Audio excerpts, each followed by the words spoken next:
कामयाबी की तरफ पाकिस्तान का बड़ा कदम कामयाबी की तरफ, क्योंकि ईरान और इजराइल और अमेरिका की जो जंग है वो बंद इस्लामाबाद में तमाम मामला तय होंगे। इससे इंडिया मीडिया जो कह रहा है ना, हैरान है, उनको तो आग लगी हुई है। समझ में भी आता है कि इंडिया मीडिया को आग लगी हुई है, लेकिन कुछ पाकिस्तान के यूथरे नुमा लोग हैं जो कि यूथरे, उनको पता नहीं किस चीज़ की आग लगी हुई है।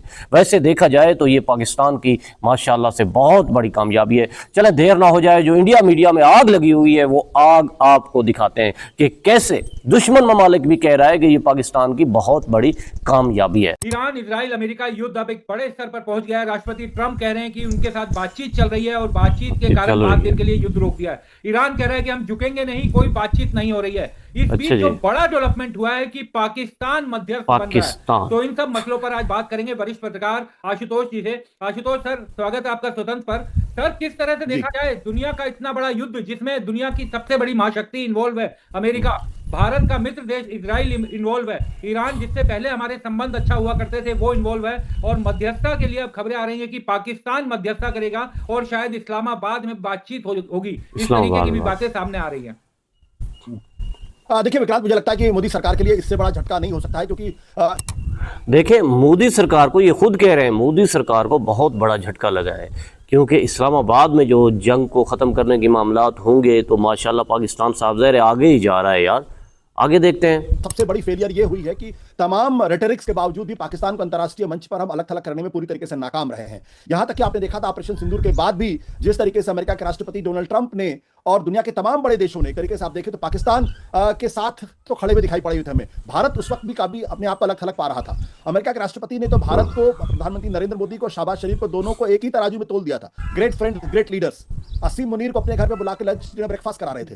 तो ये जो आज हुआ है ये कोई नई बात नहीं। आसिम मुनीर को जो लंच खिलाया उस बारे में भी ये देखें, सबसे बड़ी क्राइसिस के दौर इधर यूथड़ियों ने जो है ना माहौल बनाया हुआ है गर्म किया हुआ है, इधर ये भी तड़प रहे था कि वो दोनों देशों के बीच में या तीनों देशों के बीच में बातचीत करता, एक मीडिएटर की भूमिका को निभाता और फिर एक अंतर्राष्ट्रीय स्तर पर अपने विश्वगुरु के स्टेचर को पाने की कोशिश करता। लेकिन हमने इस पूरी लड़ाई में जो सबसे बड़ा ब्लंडर किया, जो सबसे बड़ी गलती की, जिसको मोदी सरकार कभी भी एक्सेप्ट नहीं करेगी, वो गलती क्या थी? वो गलती बहुत सीधी सी गलती थी कि आपने अपने आप को पूरी तरीके से अमेरिका और इजराइल के बास्केट में अपने आप को डाल दिया। वो कहते हैं ना कि आपने सारे अंडे अपने एक ही बास्केट में डाल दिए। अगर वो बास्केट अगर गिरा तो सारे अंडे टूट जाएंगे। तो जो समझदार लोग होते हैं वो सारे अंडे अपने एक बास्केट में नहीं रखते। भारत ने अब ये सोच समझ के किया गया, ये अपने आप में बड़ी गलती थी, या हमने किसको कोई बहुत लंबा इसे विमर्श नहीं किया, या जो लोगों ने प्रधानमंत्री जी को सलाह दी थी उन्होंने गलत सलाहें दी थी कि आप पूरी तरीके से अमेरिका और इजराइल के साथ खड़े हो गए। यहां तक कि जब ईरान के सबसे बड़े नेता, सुप्रीम लीडर का कत्ल 28 तारीख को हुआ, हमने एक शब्द भी उस पर नहीं बोला। हमने किसी तरीके का शोक संदेश भी इनको नहीं दिया। जब देश के अंदर एक मूड बना, देखें, जब सुप्रीम लीडर का कत्ल हुआ तो ये जो इंडिया है ना, ये बिल्कुल इजराइल और अमेरिका को सपोर्ट करने लगा है, हत्ता कि इसने एक बयान तक भी नहीं दिया। हत्ता कि ये कितना बड़ा एहसान फरमोश है, ईरान ने इनके लिए क्या क्या कुर्बानियां दी हैं, लेकिन ये तो वो कहते हैं ना एहसान फरमोश ही ठहरा। इनको नहीं दिया। जब देश के अंदर एक मूड बना, लोगों ने इसकी खुली आलोचना की। सोनिया गांधी ने बाकायदा लेख लिखकर कहा कि भारत अपनी जिम्मेदारी से मुकर रहा है और कुछ मानवीय संवेदनाओं का भी पालन नहीं कर रहा है। तब ये देखने में आया कि जो हमारे विदेश सचिव थे वो ईरानी एम्बेसी में गए और वहां के उनके बुक में उन्होंने संवेदना दर्ज की। जो काम विदेश सचिव कर रहे थे वो काम भारत के प्रधानमंत्री को करना चाहिए था। फोन उठाते, ईरान के जो राष्ट्रपति उनसे बात करते, एक शोक संवेदना व्यक्त करते। ये मानवीय मूल्य है। शोक संवेदना व्यक्त करने में कुछ भी गलत नहीं था। उससे अमेरिका और इजराइल नाराज नहीं होते। देखिए, पाकिस्तान ने तो जब अमेरिका इजराइल को ये नाराज भी नहीं करना चाहता ऐसे तो जो पाकिस्तान अमेरिका का पिट्ठू देश है, उसने उस घटना की निंदा की, उसने उसकी भर्त्सना की, लेकिन उसकी बार्गेनिंग पावर या उसका जो स्टेचर है अमेरिका की नजर में वो तो कम नहीं हुआ। आज की तारीख में वो तुर्की के साथ, इजिप्ट के साथ मिलकर वो बार्गेनिंग कर रहा है। उनके जो सेना प्रमुख हैं वो सीधे अमेरिका के राष्ट्रपति डोनाल्ड ट्रंप से बात कर रहे हैं। शहबाज शरीफ जो उनके प्रधानमंत्री हैं वो सीधे बात कर रहे हैं ईरान के राष्ट्रपति से। जो उनके विदेश मंत्री हैं इशाक डार, वो बातचीत कर रहे हैं ईरान के विदेश मंत्री से और दूसरे देशों के विदेश मंत्रियों से। तो इसका मतलब एक गंभीर कोशिश पाकिस्तान कर रहा है। देखिए, ये भी मान रहे हैं कि पाकिस्तान बहुत बड़ी मेहनत कर रहा है इस मामले की जंग खत्म हो जाए। लेकिन अगर वो बात कर रहा है, ट्रंप उसको सुन रहे हैं, ईरान के राष्ट्रपति पाकिस्तान को सुन रहे हैं और वो ये पेशकश कर रहा है कि अगली बातचीत या मीडिएशन का एक सेंटर इस्लामाबाद हो सकता है। आप सोचिए, ये पाकिस्तान का अब तक का सबसे बड़ा डिप्लोमेटिक कू होगा। अगर वो इस ये समझौता कराने में अगर कामयाब होता है, युद्ध रुकवाने में कामयाब होता है, तो अब तक का सबसे बड़ी बड़ा कामयाबी होगी पाकिस्तान के लिए, सबसे बड़ी। ये भूमिका भारत क्यों नहीं निभा पाया? भारत की विदेश नीति है जो बार बार कहती है पाकिस्तान एक आतंकवादी देश है, वो आतंकवादियों का प्रश्रय देता है, वो फेल्ड स्टेट है, वो रोग स्टेट है, और पूरी दुनिया भारत के स्तर को नहीं मानती। और जब ऑपरेशन सिंदूर होता है तो भारत अपने आप को अलग थलग पाता है। बहुत एक दो देश थे जो ही भारत के साथ खड़े हुए थे। ऐसे में पाकिस्तान की जो कोशिश है वो दरअसल भारत के हुक्मरानों को, भारत के विदेश मंत्री के विदेश नीति के जो तमाम कर्णधार लोग हैं, उनको अपने गिरेबान में झांकना चाहिए और सोचना चाहिए कि आखिर ऐसा क्यों हो रहा है, किस लिए हो रहा है। ये भारत की विदेश नीति की पिछले कई सालों में सबसे बड़ी असफलता में से एक गिनी जा सकती है। अगर पाकिस्तान कामयाब हो गया, ये कहते हैं कि पाकिस्तान कामयाब ना हो। हालांकि भारत के प्रधानमंत्री ने भी 2 बार बात की, जब ये संकट पूरा बढ़ गया और तेल और गैस का बड़ा संकट आ गया, तब उन्होंने 2 बार ईरान के राष्ट्रपति से बात की। क्या बात करने में देर हो गई, सोचने में देर हो गई, फैसला लेने में देर हो गई? नहीं, देखिए, ऐसे बात करना, आपने कब बात किया? आपने तब बात किया जब आपको पता चल गया कि स्ट्रेट ऑफ हार्मुज बंद हो गया है और भारत के जो 28 या 26 जो जहाज हैं वो वहां पे फंसे हुए हैं। तब आपके पास मजबूरी थी। जिस दिन खामनेई का कम से कम फोन तो कर लेते यार, कम से कम तज़कियत के लिए तो फोन कर लेते। ये इतना डरपोक मुल्क है इजराइल के साथ बिल्कुल ही यानी कि किसी काम के लिए। इजराइल और अमेरिका के साथ दोस्ती रखेगा या दोस्ती नहीं रखी। जैसे अमेरिका ये तय नहीं कर सकता कि भारत रूस से तेल लेगा, तेल नहीं लेगा, या ईरान से तेल लेगा, तेल नहीं लेगा। तो भारत की एक इंडिपेंडेंट फॉरेन पॉलिसी का ये फंडामेंटल था कि वो इस युद्ध में पूरी तरीके से न्यूट्रल रहता, ना वो इजराइल अमेरिका के साथ खड़ा होता, ना वो ईरान के साथ खड़ा होता। जो गलत है उसको गलत कहने की हिम्मत करता। तो भारत दुनिया में एक मॉरल लीडरशिप लेता। भारत एक स्पिरिचुअल देश है, एक आध्यात्मिक देश है, और वो भारत की दुनिया में साख इसलिए है क्योंकि हम गलत को गलत और सही को सही कहने से कभी गुरेज नहीं करते। 1948 में जब इजराइल का गठन हो रहा था, तब महात्मा गांधी ने साफ तौर पे कहा था, धर्म के आधार पर जब कोई देश बनता है तो वो ठीक नहीं होता है। भारत तब तक पाकिस्तान धर्म के आधार पर देश बन चुका था, भारत ने उसका भी विरोध किया था। तो जब हमने इजराइल का विरोध उस वक्त किया, हाँ स्टैंड हमने लिया। 1950 में हमने इजराइल को रिकॉग्नाइज किया कि भाई एक देश बन चुका है, अब आप ये कह के हम उस देश को नहीं मानते। तो ये एक अच्छी विदेश नीति नहीं थी। 1992 में हमने इजराइल के साथ इजराइल की तो गोद में जाके भारत बैठ गया ना। गांधी के समय से, नरसिम्हा राव के समय से लगातार हमारी कोशिश रही कि इजराइल के साथ अपने रिश्तों को बेहतर करें। हमने उन रिश्तों को बेहतर भी किया।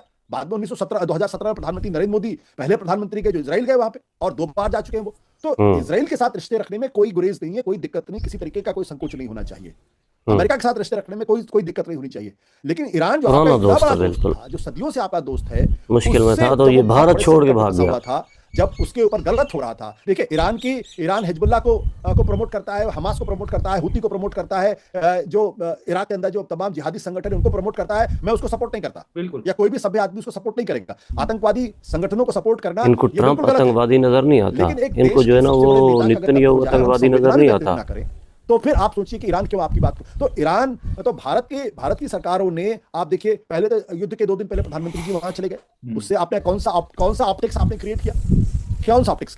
खामनेई की मृत्यु के बाद आपने शोक संवेदना भी, आज तक मुझे जहां तक ध्यान पड़ा, प्रधानमंत्री जी ने खामनेई की मृत्यु पे शोक संवेदना व्यक्त नहीं की है। सरकार और विदेश मंत्रालय ने जरूर अपने स्तर पे कुछ करने की कोशिश की। उसके बाद जब ईरानी बेड़ा जो भारत आया था उसके लिए, जब वो वापस लौटा तो उसको मार गिराया गया, उस पर भी आपने उसकी कोई निंदा नहीं की, उस पर भी आपने किसी तरीके की कोई गंभीर टिप्पणी नहीं की। फिर जब मिडिल ईस्ट के देशों पर ईरान ने हमला किया, जो अमेरिका के सैनिक बेसिस थे, तो आपने वहां के राष्ट्राध्यक्षों को फोन करके इस घटना की निंदा की और उनके साथ अपने आप को जोड़ने का प्रयास किया, आपने इजराइल के साथ जोड़ने का प्रयास किया। जब ईरान के ऊपर हमला हो रहा तब आपने क्यों नहीं किया?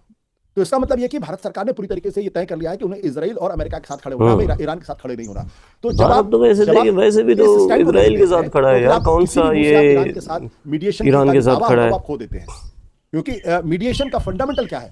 2 आदमी आपस में लड़ रहे हैं, वही तीसरा आदमी उससे मध्यस्थता कर सकता है जिस पर दोनों देशों को या तीनों देशों को कोई संदेह ना हो कि ये किसी एक का पक्ष लेगा या किसी दूसरे का पक्ष लेगा।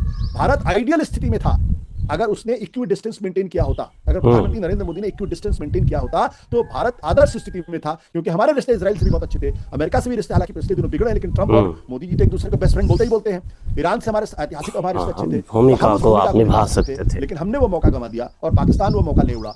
और आज की तारीख में पाकिस्तान अगर ये डिप्लोमेटिक कू कर देता है तो भारत के लिए बहुत मुश्किल होने वाली है। कम से कम हमारा स्टेचर बहुत कम हो जाएगा उस लिहाज से। और पाकिस्तान जिसको अलग थलग करने की कोशिश लगातार कर रहे थे, जिसको फेल्ड स्टेट बना रहे थे, वो हमसे एक जी। तो दोस्तों, आपने सुना कि पाकिस्तान नंबर ले गया। अगर पाकिस्तान ये कदम उठाया है, जैसे कि पाकिस्तान अगर ये इसी कदम में कामयाब हो जाता है, यानी कि इजराइल, अमेरिका वगैरह जो है ना, ये ईरान के साथ सुलह हो जाती है, तो भारत में आपने कैसे देखा है आग लगी हुई है। भारत तो खुद ब खुद यानी कि ये खुद भी कह रहे थे ये दुश्मन है पाकिस्तान के, क्योंकि पाकिस्तान की कोई कामयाबी को ये लोग पसंद भी नहीं करते। और जब देखते हैं कुछ पार्टियों के वर्कर हैं, कुछ हैं ऐसे ऐसे वैसे लोग हैं, जब आके वो शोर शराबा कर देते हैं, ये हो गया वो हो गया, पाकिस्तान के ख़िलाफ़ बातें करते हैं, मेरे ख़्याल से उनको तो सज़ा ही मिलनी चाहिए। यार खुदा के बंदे, कुछ तो एहसास करो। जब जंग होती है कभी अफ़गानिस्तान के साथ खड़े हो जाते हैं, जब जंग होती है कभी इजराइल के साथ खड़े हो जाते हैं, सिर्फ़ और सिर्फ पाकिस्तान के मुखालिफ हैं, और सिर्फ और एक शख्स की खातिर, ना किसी काम का है ना किसी काज का है, बिल्कुल ना अहल तरीन शख्स की खातिर ये लोग उसके इश्क में, उसकी मोहब्बत में जो ये यूथ रहे हैं वो बिल्कुल पागल हो गए। और वो यानी कि गालियाँ बकते रहते हैं, सारा दिन कुछ ना कुछ कहते रहते हैं। अल्लाह बचाए, अल्लाह हिदायत दे, यही कहेंगे कि इन भाइयों को भी अल्लाह हिदायत दे। बाकी ज़िंदगी रही तो फिर मुलाकात होगी। वीडियो को लाइक और शेयर कर देना। ज़िंदगी रही तो फिर मुलाकात होगी। फ़िलहाल आपसे इजाज़त चाहूँगा। अल्लाह हाफ़िज़।